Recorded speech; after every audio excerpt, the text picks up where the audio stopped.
Salute BookTube, welcome to my channel. Thank you for being here.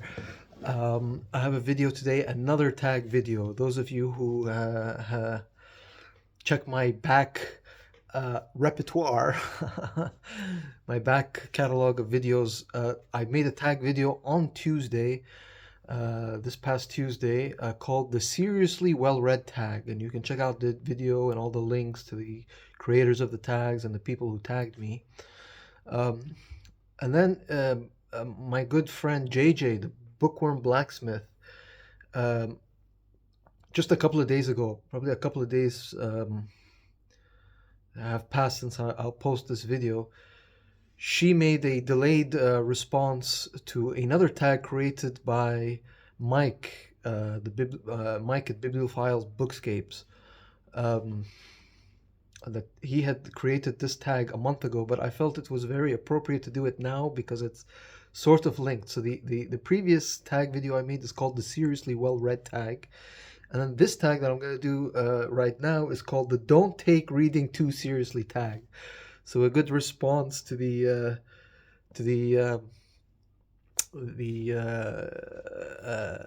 seriously well read tag. I thought it would go good together to sort of compare and contrast. So I thought I would do it. I want to thank, well, JJ didn't tag me, but I think she just said whoever wants to do this can do it. And so I'll link her channel below and her version of this video, and then I'll tag the originator of this tag, which is Mike, who is prolific at creating tag videos. I'll link his channel and his version of this as well. So yeah, with that, I thought I would answer the prompt. So prompt number 1 says, "What's a book you read purely for fun with zero pressure?" For that, I'm reading this month. This month is the sound. Well, there's two May reading events. There's the Sound of May, and if I can get the other name of the other. Okay, well, I'm not finding it. I should have checked before. The Sound of May is a big booktube event celebrating musical books about music, basically. The other one is, and if I remember, I'll link to the creator of Sound of May. The other one is another May reading event concerning music. The name just right now escapes me, but it's created by Paul, my other good friend, my other good booktube friend, Paul, the Accidental Bookseller. I'll link that May reading event linked to music. They're very similar. Um, um, and so yeah, as I mentioned, it is a reading event in which you are encouraged to read books about music. So I'm not the biggest musician. I don't have that many music books. Um, I had a few. Those of you who have been longtime viewers of my channel, when I first started, I had a bunch of sort of band biographies, rock band biographies that I read and got rid of. But there was one left, and I decided to read it for the Sound of May and the other May music reading event, and that's this. It's the ghost-written or co-authored autobiography of Anthony Kiedis, and it's Scar Tissue. Anthony Kiedis is the lead singer of the Red Hot Chili Peppers, very popular 1980s, 1990s, even early 2000s band. I'm still in the process of reading it. I'm almost done. You can see that's the bookmark. I've got this much left, and I'm hoping to finish it before I travel. Because as the regulars of my channel know, I'm planning to travel this Saturday. So if this video is on after Saturday, it means it's pre-recorded. But anyway, so I'm reading this, and again, what did the prompt say? Just to refresh the memory, it says a book that you read purely for fun and zero pressure. This is just rock star biography. Just I'm thinking I might make a video of this again. Also, try to finish it and make a video about it before I go off on my travels. But yeah, it's just you know, not exactly Schopenhauer. You know what I mean. So yeah, just a fun read about about rock star life in the late 80s, early 90s. Um, the second prompt says, "What's a lowbrow or easy book you genuinely loved?" The word love is a bit strong. I don't want to say I loved this book, but I was impressed by it. Let's just put it that way. And it's also a book I read this year in March. It was called March of the Rails, the book event.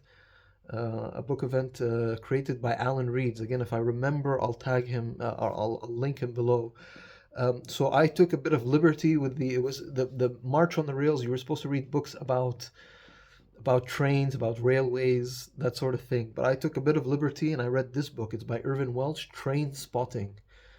Um, this is a story of Scottish working class, again, 1970s, 1980s Scottish working class life, but the drug culture in the UK and Scotland specifically in the 70s and 80s.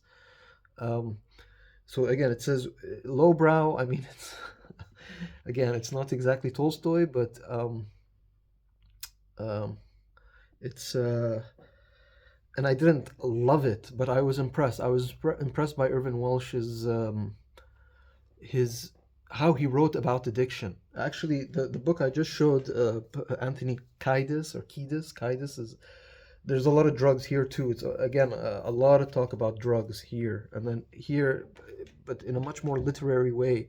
Irvin Welsh just he gets into the mind of the user, and it's just again I think he must have been a user because there's no way that somebody who's never used can talk this I don't know or write this deeply about drug use in the user's mind. So again, lowbrow perhaps, but I was impressed by the how he got into the user's mind, and this book did tremendously well. It sold very well. It became a hit movie, almost a cult classic. Irvin Welsh probably become wealthy many times over on the back of this book. So,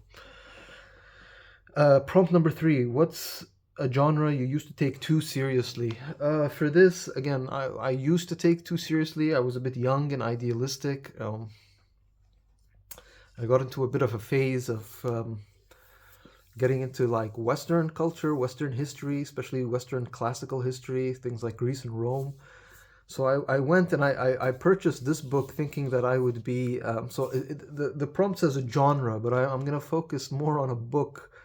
And I guess you can say genre if you can say classical history, classical Western history is a genre, but I went out and bought this book thinking I'd become really smart and become fluent in Greek and Latin. This book is called A Classic Primer, Ancient Knowledge for Modern Minds, and it's by Dan Crompton. And this is exactly what it says. It's a primer. It's supposed to be really beginner, and it's really like it's a small book, just to get you into pretty much learning Greek and Latin. And I thought to myself I would be I would speak ancient Greek and Latin one day and become some kind of like serious reader. But yeah, you can see there's the Latin word and then the English translation and definitions, and so there's a priori, ab inito, ad absurdum, ad hoc, ad infinitum, ad nauseam, addendum, affidavit, agenda, alma mater, antebellum. A lot of words: bona fide, carpe diem, caveat, circa. They're all Latin words, and you can see there's you've got the Greek and Latin, and then you've got it in Latin, and I thought I would be some kind of serious sort of scholar, but uh, again, a bit idealistic. I've learned with time better to focus rather than try to be, try to know everything. So I guess that's the best I could come up with for that prompt. Question number 4. What helped you realize? What helped you realize reading doesn't have to be that serious? For this, I would have to say BookTube, and I want to thank BookTube because via BookTube and through BookTube and watching so many different kinds of booktubers out there and so many genres and so many specialties and so many reading tastes, that helped me realize that there's no sort of rules really for reading, and you can really read anything. And so, people will laugh or mock at comic books not anime, but manga or comics or that kind of thing, graphic novels. But that's fair. If that's what you like to read, then go for it. So, that's helped me, and it's helped me expand my reading. For those of you who are new, I'm mostly a nonfiction, mostly a history reader. I still love it, but I've certainly branched out, and sometimes it's good just to read and have fun. Nothing wrong with that. Um, so yeah, that's what I came up for prompt number 4. Prompt number 5 says, "What's a book you DNF'd and felt good about putting down?" For this, unfortunately, I don't have the book anymore. I would have loved to show it here on this video, but I've gotten rid of it since.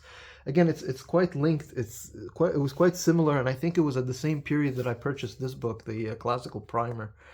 Um, this was the book was a very I don't even remember what it was called. It had a very fancy name, like classical Greek, but it was a very academic, very dry academic sort of um, like a academic, like a when there's an editor and I forget the word, many author, like many writers, it's edited like a monograph. Anyway, whatever it's called, the academic. You've got an editor and then different academic contributors contributing an article length chapter for each chapter of the book, and but it was super academic, super specialized, and again linked to classical Greek, a lot of classical Greek, and the the writers, there was Greek words, very in the weeds, the musical inspiration to Homer, that kind of thing, and like or Latin reactions to Homer, things like that. Like, it was really, really academic, and I just couldn't. I was not qualified. It was too academic, too jargony, so I DNF'd it, which is rare for me. I rarely DNF. Um, I hope I still had it to show the book, but I don't. I don't even remember the title. It was very, very wonkish, but prompt number 6, do you track your reading? Why or why not? I do. I never did before. I never did. I used to have or I still have my Goodreads, but I haven't logged into it in, before, like, must be like 15 years before they were bought out by Amazon. So I think the account is still there. I need to log in and see if I can still log in. Maybe the account is still there. That used to help me track because you could list. Was it Goodreads, or was it another website called Library, where you could list your books? But I never maintained it, or I haven't maintained it for a long time. Just the last couple of years, once I started BookTube, or just a couple of months before I started BookTube. So at the beginning of 2025, I did start. I have this sort of like small journal, and I just list every month. So 2025, then you've got January, the books I read; February, the books I read. So I've been maintaining that in 2025, and I've continued it to 2026. We're almost at the end of the first half of 2026. So I've been recording that too. So you can see let me get to the first page. I don't know if that shows books read in 2025, and then I've got, when you flip a couple of pages, the books read in 2026, and yeah, I'm recording them. Like, why? I'm just recording them because before I used to purchase books and I used to hoard them in my library. Even with this massive library, I'm still running out of space. So I do need to get rid of books. So when I do get rid of, I just want to record it, not to show off or anything, but or show off my number, but just to record it so that I know what's past, what I used to have, or what I've read. Because before, if I've read it and I can see it on my shelves, and I'll remember. But now that I'm getting rid of books, now that I'm getting rid of books, I need somewhere just to remember that I've read this and I read it at this time. So it's mostly for me. But for those of you who are curious and want to know the number, because I do list the number, in 2025 I read 70 books, 70. That was in 2025, and so far to date, this is end of April. The end of April 2026, I've read 26 books. I'm hoping in the next couple of days maybe to get closer to 30. We'll see if I can beat 70 from 2025. And then again, the whole numbers thing, again, I'm not a big fan because it doesn't really make sense. You can read, you can read a book like this classical primer book, let's just say, or a small novella. It's really short. That'll take you, it'll take you much shorter to read. And then you've got huge books like, that's as an example, you've got Tolstoy's War and Peace, which is a chunker. So, this counts as one and the small novella counts as one. So how many have you read and how big are the books? It's all relative. So, again, I'm not, I don't count to show off. I just count for my own personal recollection. Prompt number 7. What's a reading rule you've completely let go of? It's not, so the prompt says a reading rule. I don't have much of reading rules. So I thought for this one, I'd just say that when I go book buying, I've really, before I was a little bit, I used to focus on one genre, mostly nonfiction, mostly history. Since BookTube, it happened before BookTube, but BookTube has certainly accelerated it and given me more ideas. I've branched out and given more authors and more genres a chance, and I've purchased more widely. I would say that's as a rule for reading. If I had to pick a reading rule, it wasn't a rule that I've broken. It's a rule that I've actually added. I've been maintaining like a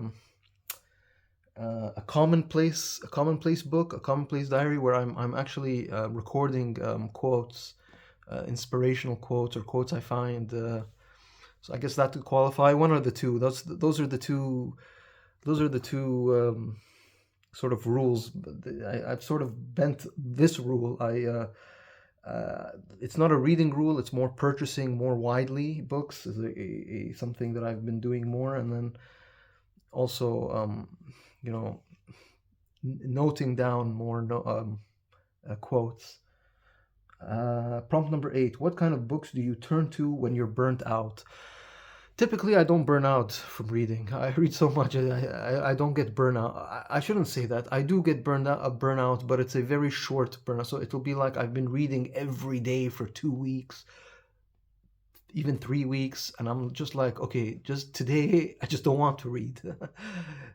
I can't. I'm just, okay, I've been doing it like it's the same schedule almost every day. I want to try something. I want to do something different. So I don't know, go out or God forbid. Or usually what I do to get away from reading is BookTube. So I'm not far from books, but I'll watch BookTube, or sometimes I'll just tune it out. But this burnouts, it's usually one day. Like it's 24 hours. The next day I'm right back into being excited about reading. So I don't usually get burnout, and when I do get burnout, it's it's just a 24-hour recharge. That's usually what happens with me. So I don't go to another book or another genre to cure my burnout. I just leave books for 20, not even 24, maybe 12 hours, maybe just one day, one working day, and then I'll get back to reading the very next day, get my excitement back. I start to miss the books almost immediately. Prompt number 9. What's one way you've made reading more enjoyable for yourself? I think for this, I'm gonna repeat what I answered for prompt number 7. What's a reading rule you've completely let go of? So to make it more enjoyable, again, like I said, and this is again because of BookTube. BookTube definitely makes reading much more enjoyable. Just watching and making BookTube videos is making reading more enjoyable. I have to read with keeping all of you in the back of my mind, that after finish reading this book, I'm not just gonna keep it all in myself. I'm gonna share what I read to you in my videos. So that's one example. But the other one is just purchasing more widely, reading more widely, looking at books and genres which I before maybe ignored or didn't take too seriously, and then that's certainly my reading has widened, my reading horizons have widened. So that's definitely made this more enjoyable. Not that it wasn't enjoyable before, but it just, it opens new worlds, new ideas, new everything really. Um, that was number 9. Prompt number 10. Do you reread books and what? Sorry. Do you reread books and does that ever feel unproductive? I do reread books. Of course, there's so many books to read. You want to try to read as many new ones as you can, and you don't want to go back to rereading. Um, excuse me. But I will reread. Actually, just this year with my friend Angelina. Again, if I remember, I'll tag her channel as well. Angelina, the Books Do Things to Me is the name of her channel. We buddy read this in, was it February? I believe it was February. Yeah, February or March. I forget exactly when, but we read it. We reread it earlier this year. Seamus Heaney's Beowulf. This was a reread for me. And I definitely don't find rereading as unproductive. Quite the opposite. I find rereading is actually quite constructive and quite healthy and quite entertaining. Because if you've read the book, and I read Beowulf when I was very young. Excuse me, I got the coughs. I was very young, but and I didn't enjoy it. I was, this was Anglo-Saxon England, or Anglo-Saxon sort of setting, Scandinavian, and I'm a Middle Eastern kid, and what does that have to do with me? I didn't really enjoy it. I didn't see its power. Fast forward 20 years later, reading it with Angelina this year, I saw what makes it so unique and quite ahead of its time. It's very, very. It has fantastical elements, but it's also very well structured, and there's a lot of lessons, and good and evil, and a very well balanced and short book. But just an example of rereading. But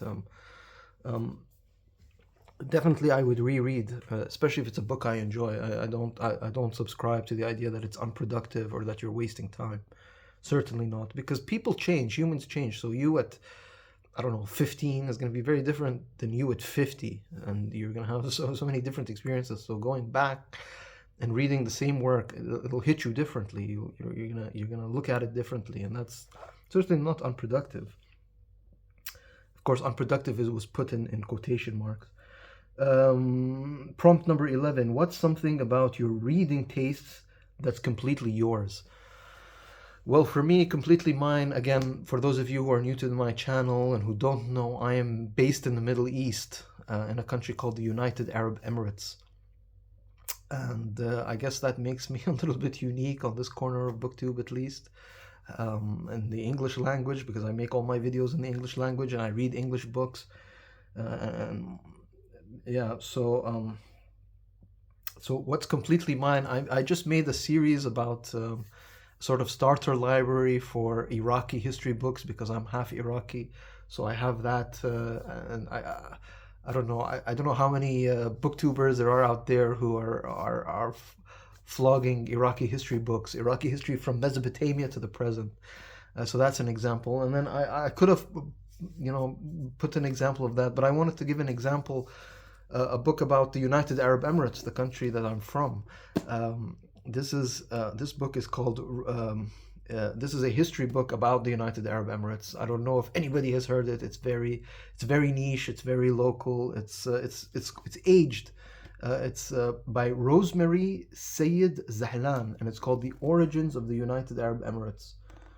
You can see some old black and white photos on the cover. This is an old hardcover. Might even be a first edition. I think I inherited this from my grandfather's library. Yeah, it's from 1978.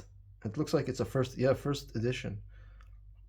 If I'm not mistaken, but the subtitle is A Political and Social History of the Trucial States. Before the United Arab Emirates, it was the Trucial States, and Rosemary Zahlan was a communist, a sort of socialist communist writer, historian, academic, I want to say, as a graduate of Bryn Mawr and has a doctorate from the School of Oriental and African Studies, University of London.